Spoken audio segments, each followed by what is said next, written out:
রাজশাহীর কোল্ড স্টোরেজগুলোতে আলু সংরক্ষণের ভাড়া বৃদ্ধির প্রতিবাদে বিক্ষোভ সমাবেশ করেছে কৃষকেরা। রোববার দুপুরে মোহনপুর উপজেলা পরিষদ চত্বরে এই বিক্ষোভ সমাবেশের আয়োজন করা হয়। সমাবেশ চলাকালে কৃষকেরা তানোর মোহনপুর সড়কের উপর আলু ফেলে প্রতিবাদ জানায়।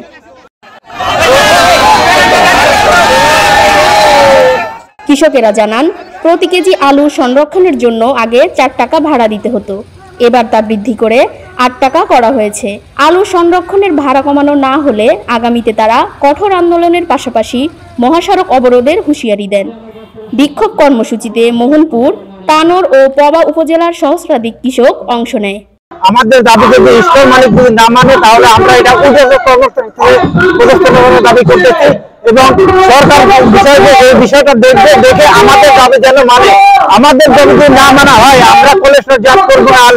আলু আমরা যে মাঠে করেছি মাঠে সংরক্ষণ করবো, আলু নষ্ট করে দেবো কিন্তু সরকারেরা কিভাবে ম্যানেজমেন্ট করে সেটা দেখবে এবং আমাদের দাবি যেটা সেটা সরকারকে পূরণ করতে হবে। এটাই আমরা যে সকল এখানে কৃষক আছি সবাই মিলে আমরা এটার দাবি নিয়ে এখানে আসছি। আমি 4 বিঘা জমি আলু করেছি, আমার আলু সংরক্ষণ করবো কোলেস্ট্রলে 4 টাকা ভাড়া আলু কেন 8 টাকা করলে এই প্রতিবাদ আমরা জানাই।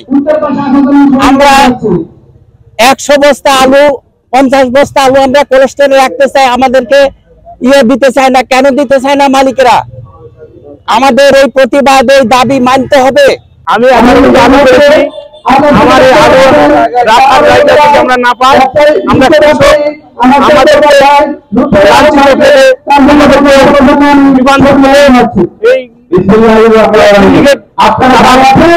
তারা